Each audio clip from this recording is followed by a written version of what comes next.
Well, thank you all for coming this evening. Tonight's program, the third program in our Gateway Museum's Culture of the 19th Century. Rob's dragging out a few more chairs. If there's anybody back there who needs a seat, we got some up front here. And Karen doesn't ask a lot of questions, so if you want to sit up front, it's okay. Anyway, tonight's event is Temptation, Bars, Brothels, and the Law in Livingston. But we didn't think anybody would be interested, so we weren't really sure about that. Reinhart discusses drinking establishments in the red light district from 1883 to the 1960s and the challenges the businesses faced, including Prohibition. This isn't the history of bars and brothels, it's a history. As Karen found out, as the more she dug, the more that came up, and we'll have to do part 2 next year, and she can come back and do some more. There was a lot of it going on here. Karen is a native of central Montana. She's from Winifred, born and raised up there, for those of you who know that. She's worked more than 25 years in the area museums. She worked as a National Park Service interpreter in Yellowstone National Park and worked at history museums in Jackson, Wyoming, and currently at the Yellowstone Gateway Museum. As a registrar, Reinhart manages the museum's collection. She also curates exhibits with the help of volunteers and staff, including Pull Up a Chair, Tales from the Seats of History, A Military History of Park County, and From Wilsall to Wonderland, Trails, Roads, and Rails. She is also the author of 2 interpretive history books about Yellowstone, Old Faithful Inn, Crown Jewel of the National Parks, and Yellowstone's Rebirth by Fire, Rising from the Ashes of the 1988 wildfires. And she has published many articles in regional magazines. She's developed and delivered numerous interpretive and educational programs about the natural and cultural history of the greater Yellowstone area. Karen believes that story is a powerful tool that helps make an area's history relevant and interesting. So without further ado, Karen, come up and make history interesting.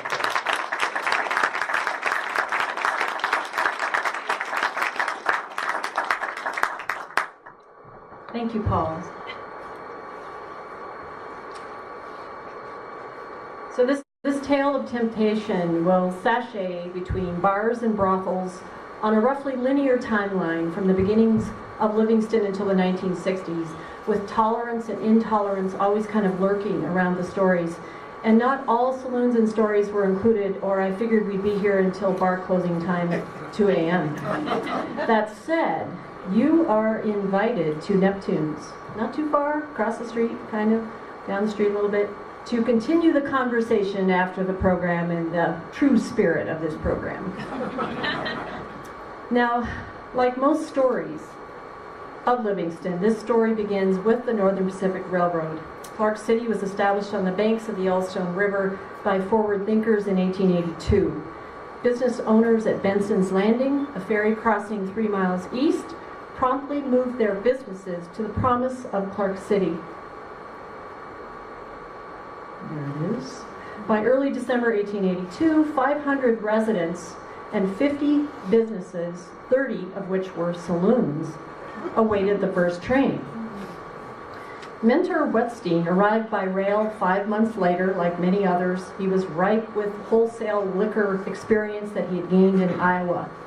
He was directed to Clark City, where he found 2 wholesale liquor houses already operating.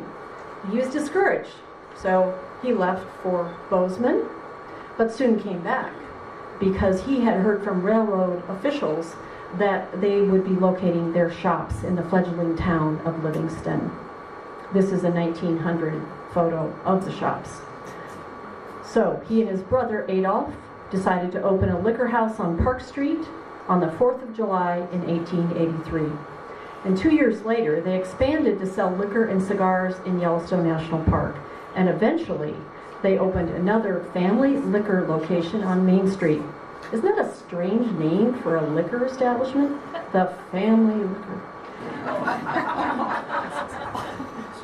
Liquor was truly a profitable business in Livingston, especially in the early days. This is Wetstein's home at 407 North 3rd Street. He lived there from 1886 to 1903. And in this home, he had the first telephone. Can you find it? And he also had the first copper bathtub. Kitty Leary served alcohol in a tent in Clark City, and she, like others, realized that the real game would be played in the real town located near the tracks and not the Yellowstone River. So she opened the Bucket of Blood saloon on the corner of Main and Park Streets. And that was located at the former G.H. Carver Mercantile, shown in this 1884 photo right in the center on the corner of the street. Well, Kitty was known as Madame Bulldog due to her build. She was over 6 feet tall, and she had a no-nonsense management style.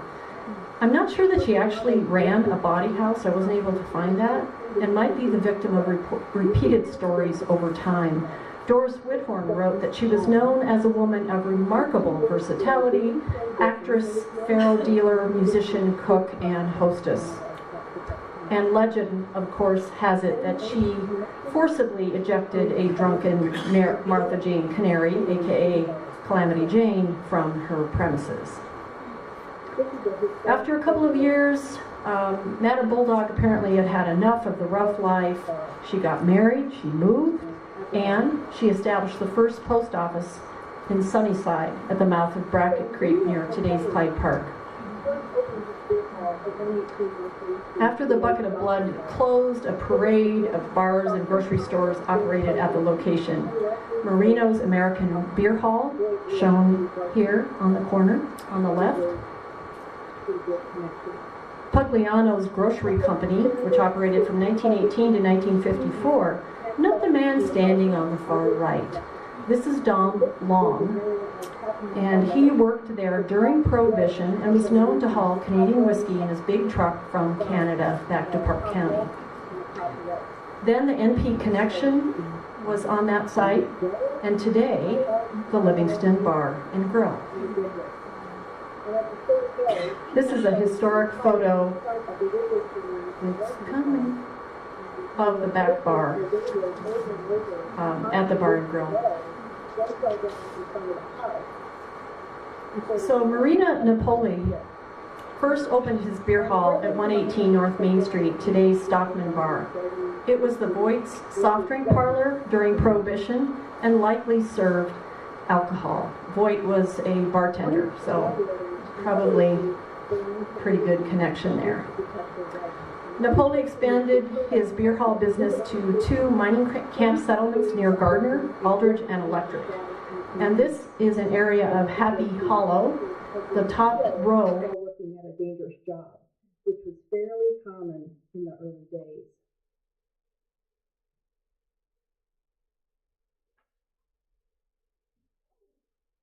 The Amy Downing Lodge, number 162, was the ladies' auxiliary to the Brotherhood of Railroad Trainmen in Livingston, and it published some of its guiding principles in 1909. A railroad man's life is beset by trials and sometimes not altogether the dangers of the road, for the flowing bowl is the man's worst enemy. So I ask you, what is the flowing bowl? Food? Yeah, liquor, for sure. They recommended giving more of your time to your home and less to society. Woman can make or mar a man's life, so let's make their lives and not ruin them. Women were busy working at home and not spending time in saloons. In all of my searches, I didn't find any photos, not even of one woman in a bar in our collection. Though I don't know the rules of other bar owners, Banno Smith, who owned and operated the beer hall on Main Street beginning in 1909, did not allow women in his bar, and this rule stood into the late 1940s. Banno was an avid outdoorsman, attended college, and was a coach. He sold hunting and fishing licenses and gear, and renamed his bar The Sport in 1910. Banno's daughter Jeanette told Suzanne Schneider, who purchased the Sport in 1983, that her father kept sheepherders' money for them in individually labeled cigar boxes, doling out a little at a time, no matter how drunk they got and how much they make their money last through the winter. Early day entrepreneurs also considered the comforts provided beyond those provided by the bottle, that railroad workers and miners and cowboys and sheep herders would seek at the end of a hard day's work. This Livingston Enterprise article dated October 22nd, 1892, revealed that Sadie Seeley was bringing a young girl from Helena, from a good family, to her house of ill fame in Livingston, and here she was fined $10 in January 1903, which is more than $280 today, for renting rooms in Hefferland Walk for immoral purposes. Our collections include a City of Livingston case book. Actually, we have more than one, but this one was kept from 1893 to 1906. And monthly entries list the women's names. About 20 prostitutes are listed each month, as well as 2 to 4 men's names, probably tenants or owners of a house where they resided and worked. In February 1898, the city got smart. They began collecting monthly fees, $5 for each woman and man involved in the tenderloin trade. Today, that's more like about $150 each. So the women came and went, but a few were steady residents with just short absences. Ida Key, Lily Reese, Ella Morton, May Oram, Myrtle Dixon. During those early years, Bill Lewis and George Bennett were managers of the houses, and later Lily Reese was the managing madam. Then you have later entries like this one that simply lists the manager and their working women on a single line on the top of the page. Here, Bill is managing 33 prostitutes in June 1902, plus the other circle down below. There are 2 individuals that are listed, and must have been operating independently. This is the highest number in the ledger, so 35. So this was when Livingston's population was about 2,800 people. So that's about 1.25% of the population were working girls. Comparatively, in 1893 Butte, 6,000 prostitutes were working when its population was 100,000, or 6%. There were about 9 houses located in the 300 block of South B Street, and also some in the 200 block. The houses sported large picture windows and porches, and I think on some of these pictures you'll see tonight of contemporary B Street, they've removed the large picture windows. Available ladies sat inside, illuminated by a red light, and often held a small dog in their laps.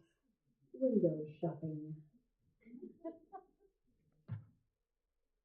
Today, 4 houses remain in this historic district.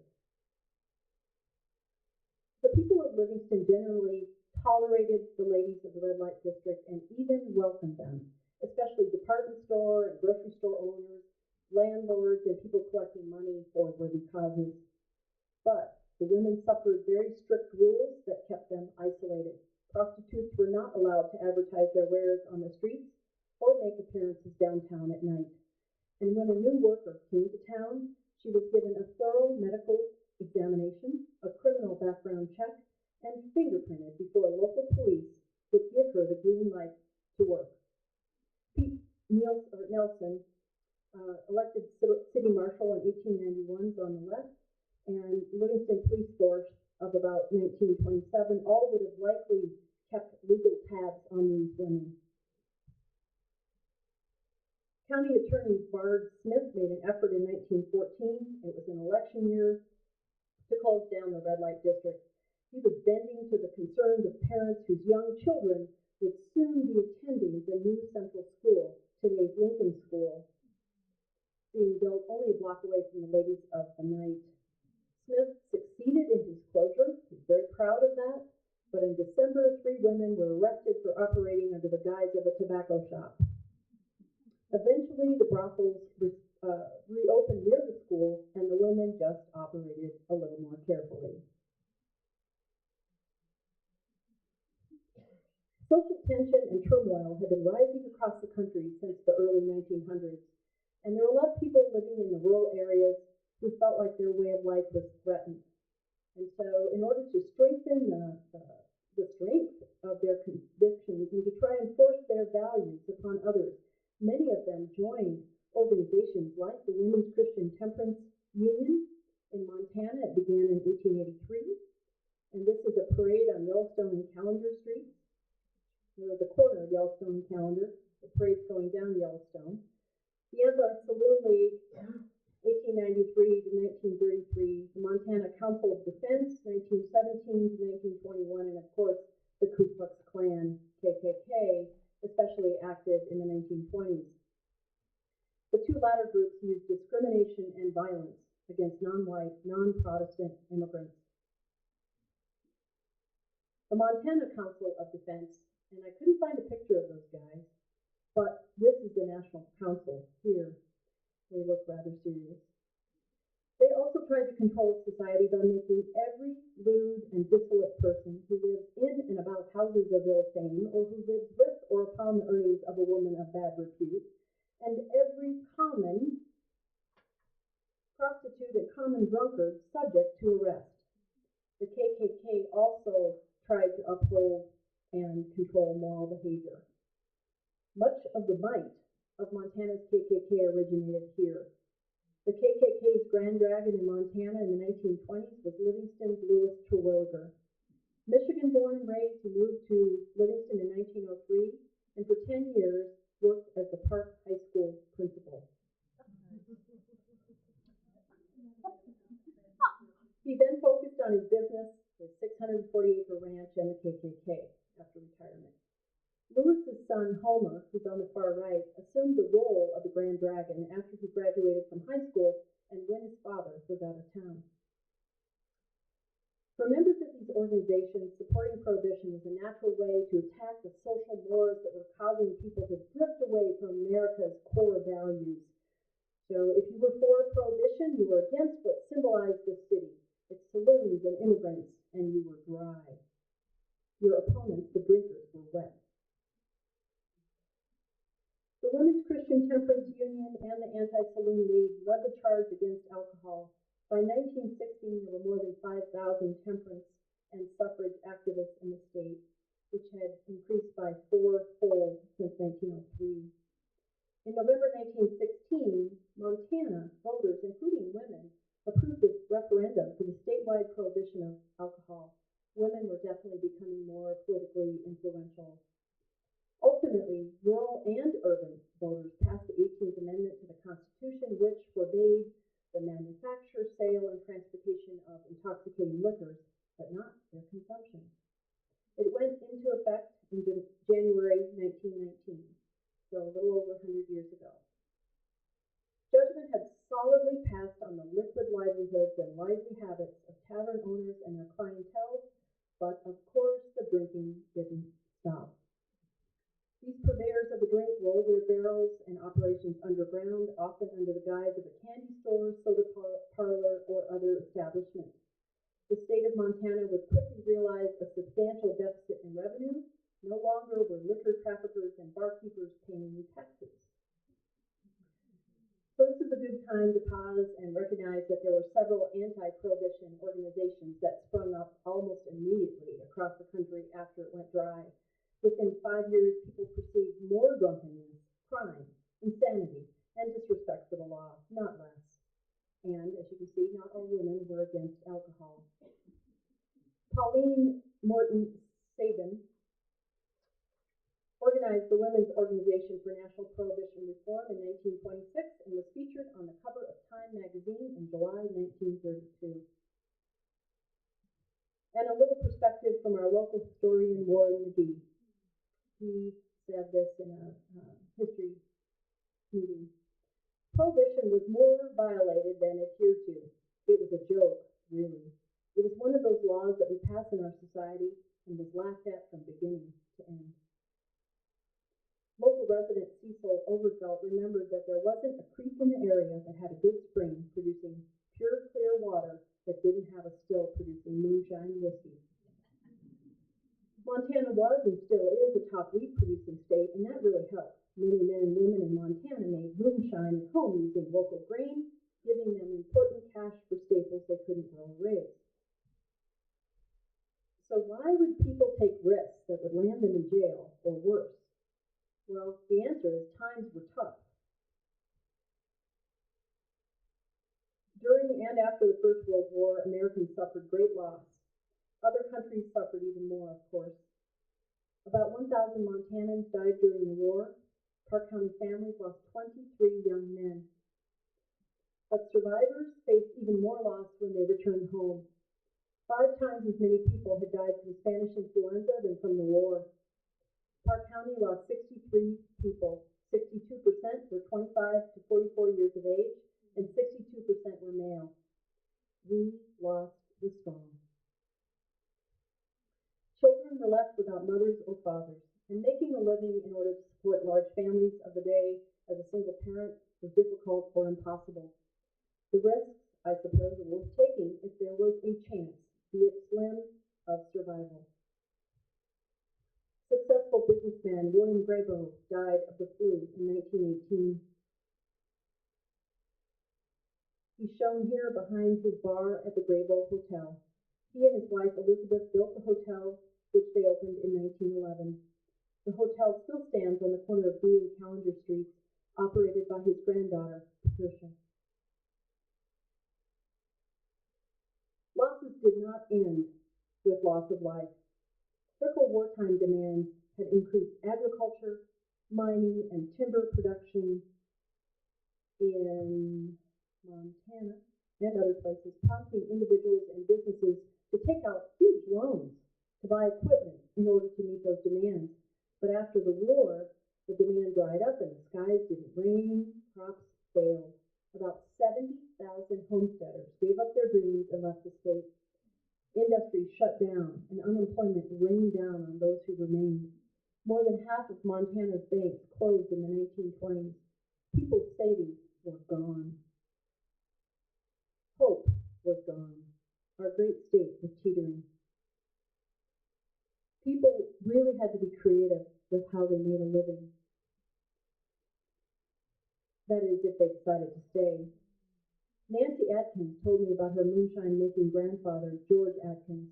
He'd hide jugs of whiskey under vegetables grown by his wife, Nancy, and then deliver the goods to the women on B Street. So this is a really nice story. It ties in both, right? Perfectly. George was eventually caught because he'd written his name on his barrels. You know, I thought about that, and I bet he did it because he couldn't afford to get new ones. Mildred Murphy remembered that hired hands on their ranch, the Windsor Livestock Company east of Livingston, spent most of their time on B Street, enjoying companionship and alcohol made available there. Roadhouses and speakeasies sprung up downtown, out of town, and in our county's small towns. And sometimes these creative and sometimes illegal livelihoods were threatened. Doris Whithorn captioned this photo. By order of the district court, the sheriff of Park County poured the entire supply of confiscated liquor into the gutter on Calendar Street at 10 a.m. on Monday, March 16, 1925. The women working in the red light district of Livingston were probably here because they needed work. And the ladies boosted Livingston's economy, that's for certain. Mary Frances Jackson, also known as Lizzie Woods, had worked as a madam in Bozeman's red light district for 3 decades. Bozeman shut down its district in about 1918, so she moved here to continue her work. She managed the Maxwell House for a few months before passing away in March 1918. 4 years later, in 1922, I found that the Maxwell House was located at 122.5 North Main Street, and perhaps this was Lizzie's place of operation. And as you can see by the article on the right, that Jackson left her estate to the Twin Bridges Orphan Asylum and is buried here. Livingston native Copeland Berg, shown here, was a nationally known artist and newspaperman, and he described 30 or 40 ladies of the evening at the Opera House in the 1920s. They made a scene of feminine splendor. Their hair was freshly done, they wore silks and satins and jewels, and certainly were the best-dressed women of town. Their perfumes made the whole opera house smell like willows and sagebrush after rain. They were well-behaved and as quiet as nuns, in the two back rows. They did not look to right or left. I always felt sorry for them because they were forced to sit together, branded before everyone for what they were. Another story of locals tolerating criminal activity involved a candy store. Now, not this one. This is the Wilcoxon's candy store, but it's the best I could do. It had various names and addresses on West Park and North Main Streets over 4 decades. Thomas and Gus Spanos were the proprietors. They had immigrated from Greece in 1907 and moved to Livingston in 1914. Gus ran a confectionery, shoeshine parlor, and furnished rooms at 111 West Park Street until he moved to New York in 1925. Then Thomas took over the business, but he sold more than candy. In 1932, he was sentenced to 30 days in jail and fined $125, which is about $1,800 today. And this was for possession of alcohol. And then, in 1941, after Prohibition had long been repealed, he was caught again for even more severe liquor violations, and he served 18 months in the federal pen. But people in Livingston didn't seem to mind, for when he returned to Livingston and opened his candy store, they continued to buy candy from him until the mid-1950s. U.S. Commissioner Arnold Rupert Sr. sometimes had to try Prohibition offenders in court for violation of the Volstead Act, which gave teeth to Prohibition. He wrote in his book, "To avoid embarrassment, I would not frequent places where bootleg whiskey was sold, since I didn't object to taking a drink and frequently had people at the house who liked to drink. I would get Dr. Pample to give me a prescription for which he charged $2.50, and then take it to Fred Bealey's drugstore and pay $3 for a half pint of bonded whiskey. Expensive, but legal. Today, the total cost of this half pint would be about $70. Patients could legally buy a pint of hard liquor every 10 days with a physician's prescription. And this 1924 prescription was written in Conrad, Montana.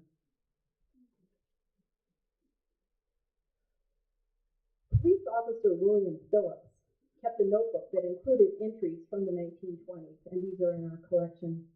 I'm going to read some of these entries because they're a little hard to make out. Left side, top to bottom.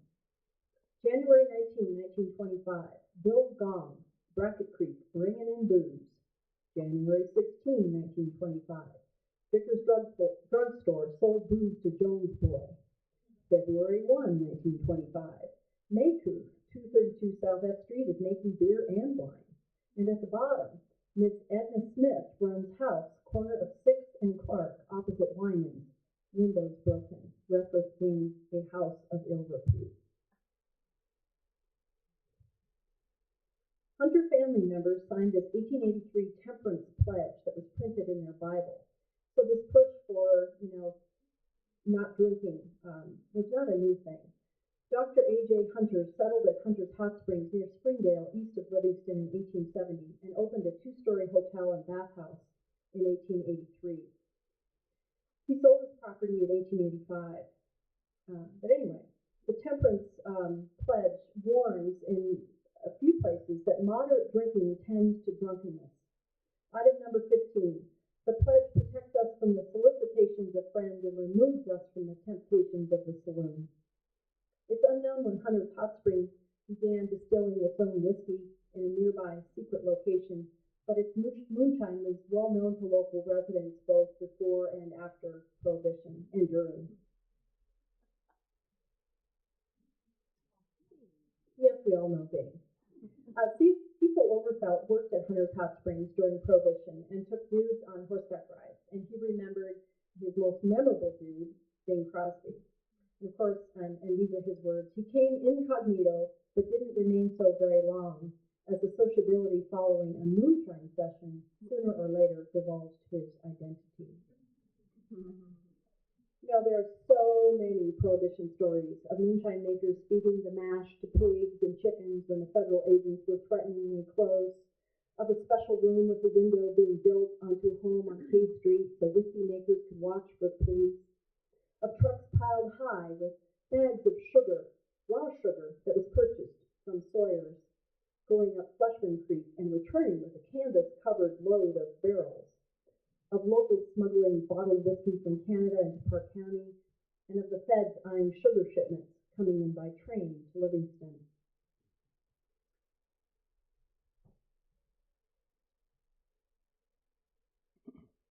Have a drink. Yeah, where's my beer? The following story, though, is the biggest.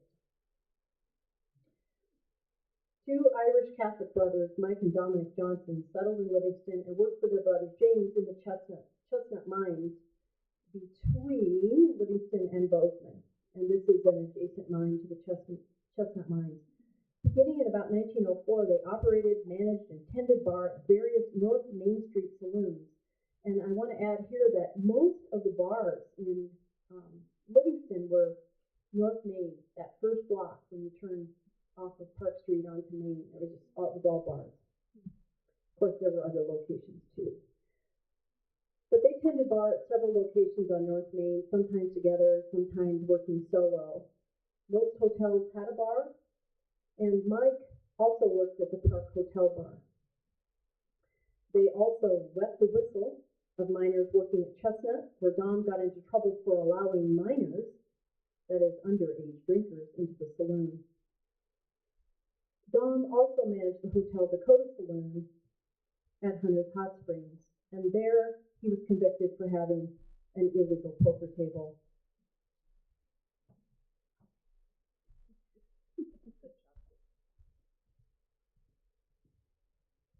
Mike and Dom were both living at the Albemarle Hotel, one estranged from his wife and the other a widow, when hotel owner H.D. Heffernan asked them to manage his hotel bar. But because of Prohibition, the brothers operated from the basement of the hotel, and their business really boomed. Agnes O'Hare recalled that railroad workers had revealed that a brick wall in the basement of Albemarle could be built and taken down rapidly, depending on how close the agents were to the hotel. The Johnsons also operated a soft drink parlor at 109 West Park Street, which was raided in 1925, the year that Mike died. And Atchison's was another parlor operating on Main Street in 1920. Doc Atchison had worked as a bartender, so I'll let you draw your own conclusions. Here, bags of wool are being transported from the Elkhire Ranch near Cokedale, west of Livingston, but illegal activities also happen here. This is where Gene Millette distilled Dom's best whiskey. This is a ranch up Flushman Creek. He had two 300-gallon and one 500-gallon still. Dom taped a cup to the bottom of one of the stills for thirsty passers-by.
Two years in the federal pen at McNeil Island. He only served 1 year and a $10,000 fine, which today is about $196,000. In the end, 13 men were convicted for being part of one of Montana's largest illegal liquor operations. Andy Botterud died on an operating table at the prison, so he didn't make it home. His son Keith, because of his age, was actually pardoned by FDR, so that was kind of cool. By the time Dom returned home, national prohibition had been repealed with the ratification of the 21st Amendment on December 5th, 1933.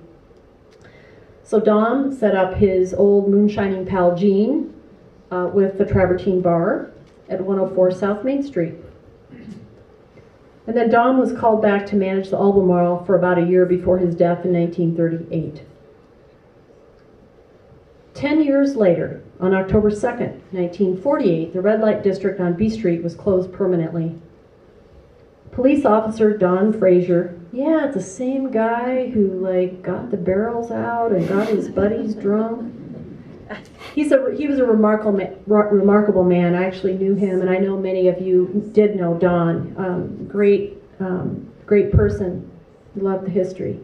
Anyway, police officer Don Frazier, he's on the front row, on the left, kneeling, was working at the police communication desk that night when Assistant Chief of Police Fred Bassett, assisted by Officer William Phillips, remember he was the guy with the notebook? He's in the back row on the far left, notified the madams running various houses that they were to cease operations immediately. So drugs had come into the district in recent years, and that, along with the appearance of Helen, a new madam who had challenged Emma, the main madam at the time, caused problems for the working girls and the working relationship that they had with the police.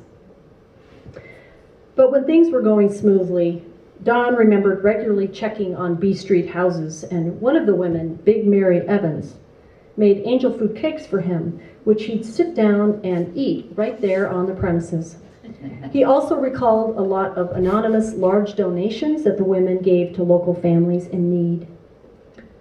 Don's father, John, told him that he'd sell fresh trout at the brothel's back doors because the women paid more than the Chinese restaurant owners would.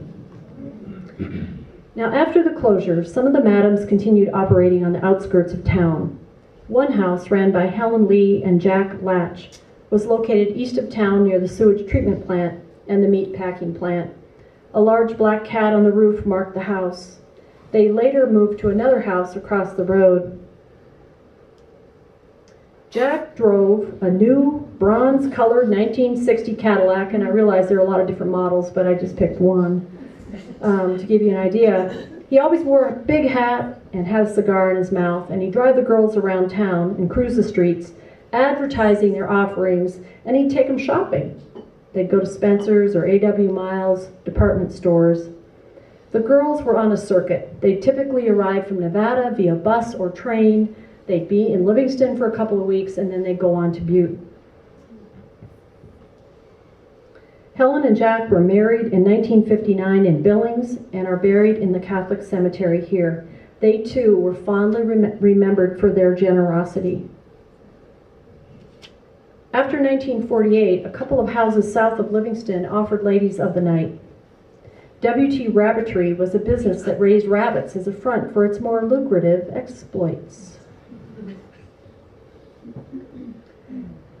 Now, don't be misled.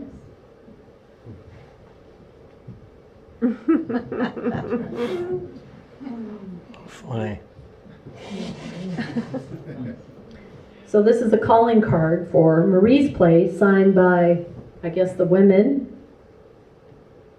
Is that a man's name there? Jenny. Jenny or Jerry? I don't know. Anyway, yeah. And so Marie's Place later became Sally's, ran by Sally and Vern Dollarhide. It was remembered that the house had a big door clad in iron with a little peephole window that opened so that they could decide who to allow inside. And I'm wondering if this door, and it has a cricket on the knob, whether this door is the door that was described. So please let me know if you know anything about this door, and yes, you may remain anonymous if necessary. Doug Grieve and others told me a secondhand story. Louis Schulmeyer owned an oil distributorship and auto repair shop on Park Street, and he was one of the guys who'd go out to Marie's, later Sally's, after the bars closed. Now, I'm not suggesting it was these guys, okay? This is just the best picture I could find. One time, he and another guy went back to town and retrieved his wrecker, drove back out to the brothel, hooked onto the bridge that spanned the ditch that went over to the house, and pulled the bridge out.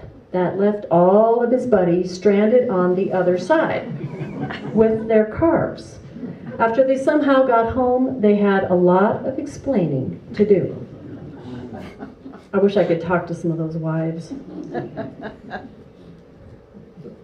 Bob Ebinger donated some postcards addressed to Attorney General Forrest Anderson in 1957, and I'll read the top right card. I voted for you in the last election, and I am not proud of my selection. The house of prostitution still goes strong. Is this right, or is decency wrong? We want this to be the land of shining mountains, not glaring red lights.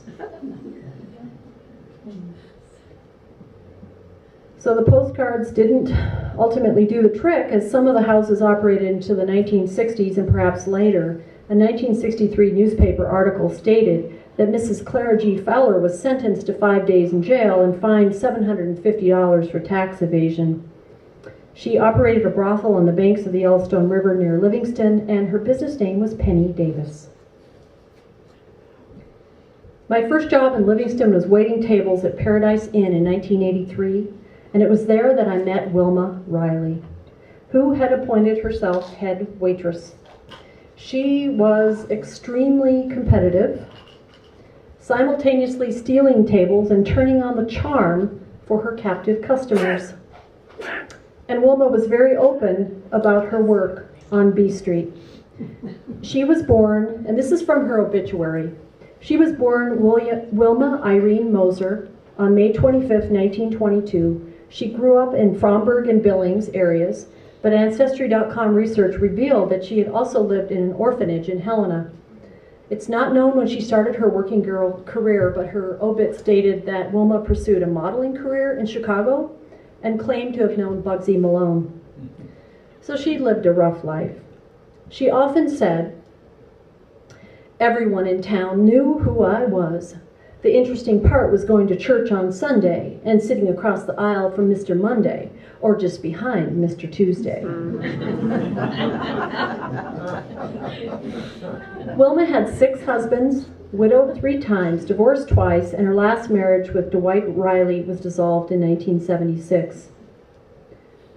In later years, Wilma was known for rescuing children from trouble or drugs. She was especially fond of animals and had a lot of cats. She was 80 years old when she died in 2002. Never did I dream that I'd be telling Miss Wilma's story some 35 years later. But it's always been my goal to help tell the stories of people, whether they are tempted by or engaged in illegal activities or not. Everyone has a story. Homesteaders, school teachers, railroad workers, miners, mothers, ranch hands, business owners, artists, and each of us has had to make difficult choices. We have more in common than not. The people who remembered, the bootleggers, the brothel and speakeasy owners, and the ladies of the night, almost always recall that they were kind and ready to lend a hand to others who needed help. And in the end, what more is there? Thank you.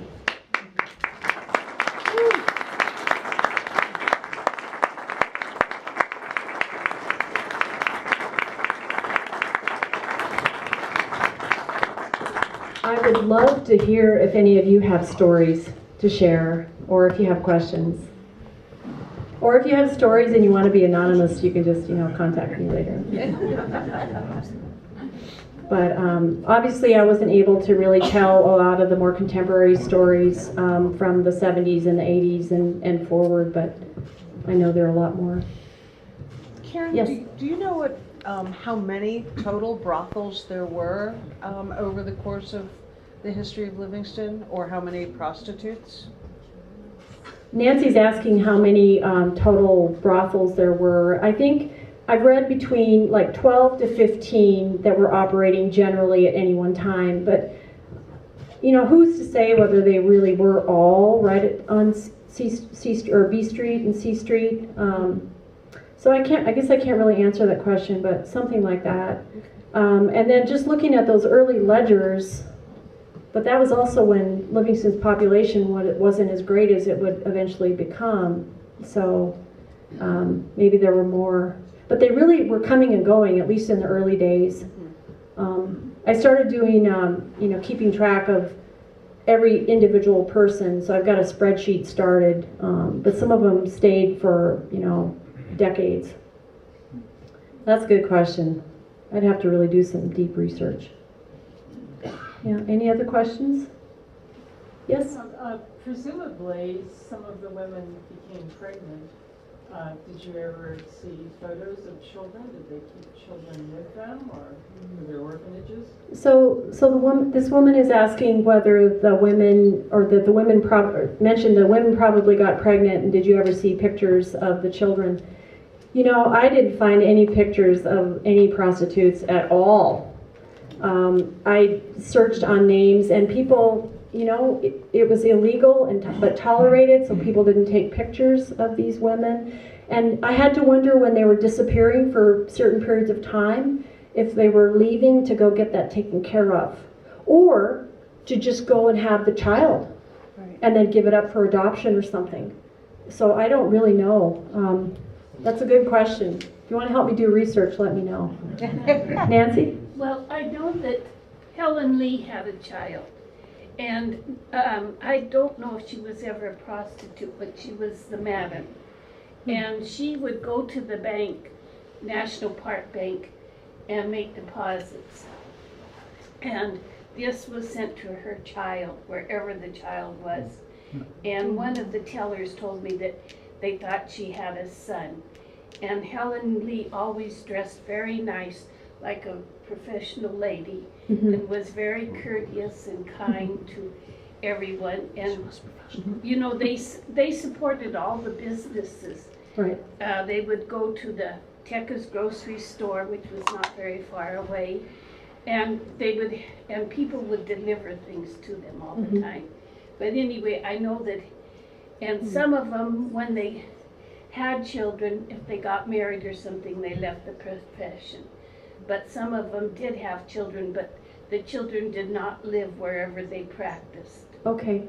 So Nancy Adkins, for those of you in the back, mentioned that Helen Lee, so she was a madam, had a daughter, and that she had been told by someone who was a bank teller that she would make deposits or send money to the daughter who lived elsewhere. She also said that women who had children would often leave the profession because, you know, you really couldn't have your young daughter or son with you on the premises.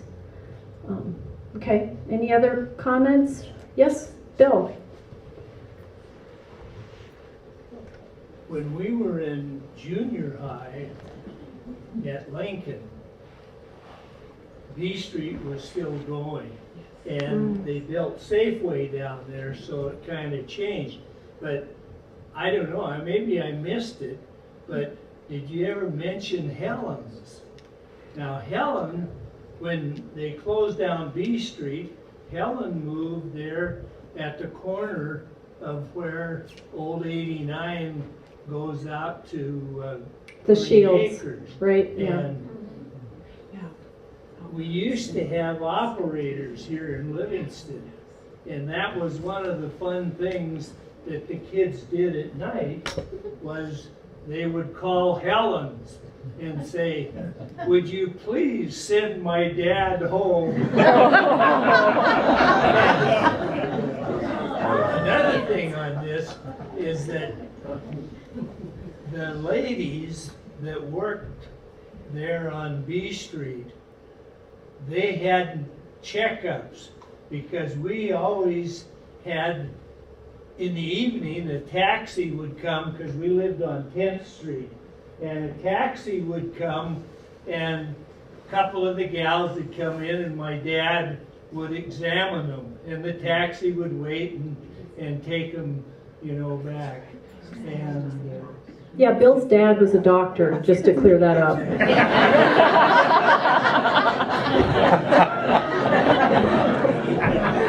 Lots of dads examine those girls.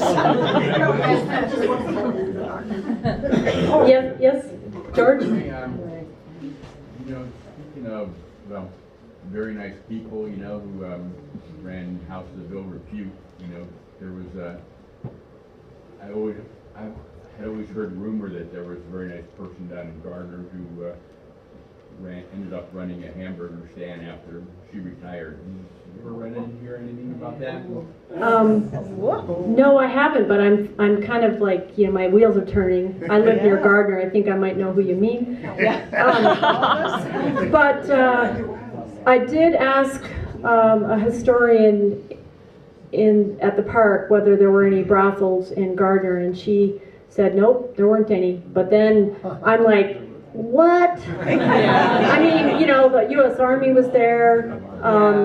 And that was before probably this woman's time, but the Army was there, and there were mines in the area, Cook City and Jardine, etc. And I've also spoke with my friend Lee Whittlesey, who's here somewhere, and he also is like, yeah, it was definitely. Do you want to add anything to that specifically, Lee?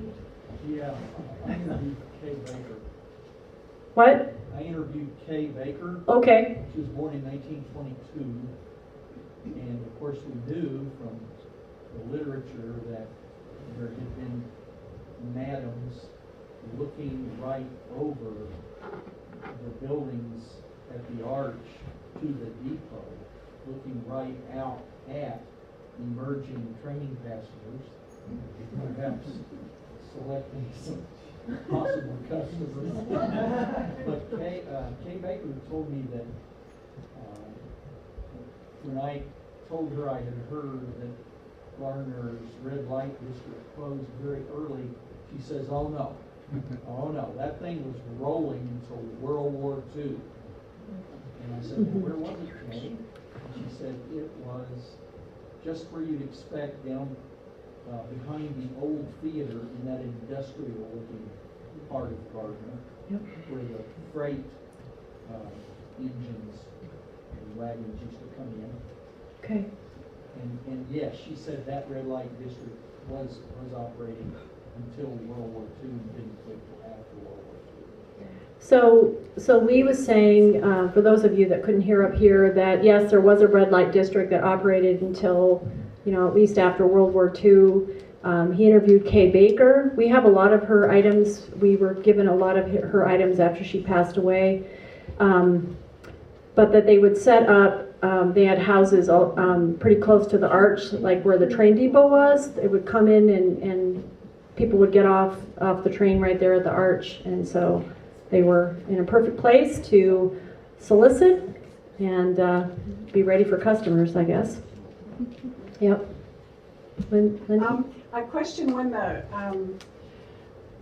whorehouses closed down in Livingston, because when I was in high school, we had a bachelorette's party for everyone that wasn't invited to the TNT formal, and it was always held at Christmas time. And so we were up at Candy Bailey's, and we got a wild hair idea to take a car and go out to the whorehouse just to see whose dad's cars were out there. And it was a fresh snow, probably at least a foot of snow. And so we went out there, and they're peeking behind the curtains. This was 1969. It was still 1969. Running. The houses were still. It was still running. Yeah, the one that's in Rock Canyon on Blue Lane. On Blue Lane, yes. Rock Canyon. Yeah, it was 69. Yeah, then we went to turn around. We got stuck in the snow, so some of us had to get out and push the car. And we just knew that they'd called the police on us, and we were just scared to death. I mean, we peed our pants and everything. We just knew they were going to call the police on us. And then a comment on the mine at Chestnut. A lot of people don't realize that in the canyon between Bozeman and Livingston, where you turn to take the exit to go to Trail Creek, that is Chestnut, Montana. I believe it has its own zip code and everything. And a lot of people don't know that is an established incorporated community. Still? Well, to this day? It's still Chestnut, Montana. I know one of the families that lives there, and it's Chestnut, Montana. And the mine was, of course, up and back, and you can see some of the results of the mining on the north side of the highway. But yeah, the Blue Lane thing was still running in 1969. Thank you. Yes? Well, I can tell you that the last one was operating in 1976. 1976? Yes, I was working for the sheriff's office when it was shut down. Oh my goodness. And it was called Pat's Blue Roof. Yes, yeah. Pat's Blue Roof. That's blue. And where was that located? Right where, You're not saying. right out the canyon, right there where the last one was with the other names. Yeah. And it was still run by the person that you mentioned before. Okay, He's still, him and his wife still Got it. owned it. But it was shut down, and it was shut down fairly easy. All they did was spend about 2 weeks writing down every license plate number of every car that came out the driveway. And when they said it was gonna be shut down, there was nobody that complained. No Livingston business people protested. Let's put it that way. Well, could those of you in the back hear what he said? He worked, you worked for the Livingston Police Department? Sheriff's The Sheriff's Office. And the last brothel was closed down in 1976. And it was in the canyon south of Livingston, probably where Marie's and Sally's was Same place. as well. And that they took down the license plate numbers of all the people who were exiting, and then they must have contacted them and said, okay, no more. And so they were kind of like using that as leverage, right? Yeah. You know, It just- was very unhappy people when they saw us writing their license plates. Right, right. And no businessmen objected. So interesting. Thank you for adding that. Karen, there's a green green street sign there. It says Blue Lane, and it's named after the Blue Roof House. Blue Lane, Blue blue, Roof. Blue roof? Pat's Blue Roof. Pat's Blue Roof. But Wow. the green sign says Blue Lane. Blue Lane. And because of the We will blue all roof. be looking for Blue Lane as we go south of town now. Lindy, wasn't that the Lund's house where Wow. Carrie and Rich grew up? No. No, they were behind. Anyone else? Way in the back. One more, and then I'll let you go. Yeah. You have a question? It would be past towards the river. They tell me.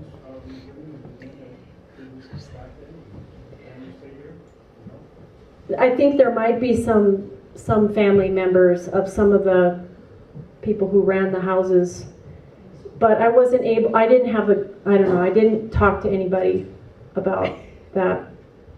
I was really nervous about kind of doing this and wanting to do it in a respectful way and not a judgmental way, but it would be interesting to interview people who are, you know, have more closer knowledge than me. Yes, Nancy? I just wanted to say that many of them are buried in the Catholic cemetery. And they became active in the Catholic Church and asked for forgiveness or whatever they needed to do, and became members of the women's social groups and stuff. My mother knew some of them, and they made rosaries and did all the different things and helped in the churches after Okay. their So profession was over. Nancy said that many of these people were buried in the Catholic church or Catholic cemetery, and that they were very active in the church. They, you know, even like asked for forgiveness and sort of turned a new leaf and were very involved in the church and helped the church out in a lot of ways. And I have to also say that the madams and the houses were also generous while they were operating to the churches too. So, and any worthy cause, they were probably the first ones to donate and give money. Most of the libraries in the areas of Montana were started by madams, like in Three Forks and other places like that. Oh. So the comment from front row is that many of the libraries across the state were started by madams. So that's pretty amazing. Yep. I would like to say something. I've lived in foreign countries quite a bit of my life, and to me it's an economic thing. When you go down to a country as rich as Costa Rica, when you go there you realize that if you're a lady and your husband wants to leave, you are left with nothing. Nothing. Mm-hmm. You do not have a choice most of the time. And a lot of this is economics. And we've changed a lot of that. Mm-hmm. But maybe we need to change more. But Costa Rica is just one of the countries in the world that's the way it goes, and that's the way the politicians there want it to be. Thank you, Paul. Okay, now, One more. okay, one more. Did you find any relationship between what you're talking about and the local police department? Relationship between bars, brothels, and the police department? Yeah. Beyond legal stuff, you mean? Is that what you mean? Just anything. Like shady behavior of some sort? No, not really, except I did, like with Prohibition, a lot of references to the police looking the other way. Like a young kid went up to a police officer and said, "Mr. Policeman, somebody, my dad buried whiskey barrels in the backyard." And, he just kept getting ignored by the son. And then finally the policeman went and talked to the father and said, "If you're going to keep doing that, you better start burying it somewhere else." So, and there were other stories of just, tolerance by the police department, just looking the other way. Because I think a lot of people just realized how ridiculous it really all was. And it caused more problems than it solved. So let's all go have a drink. Thank you.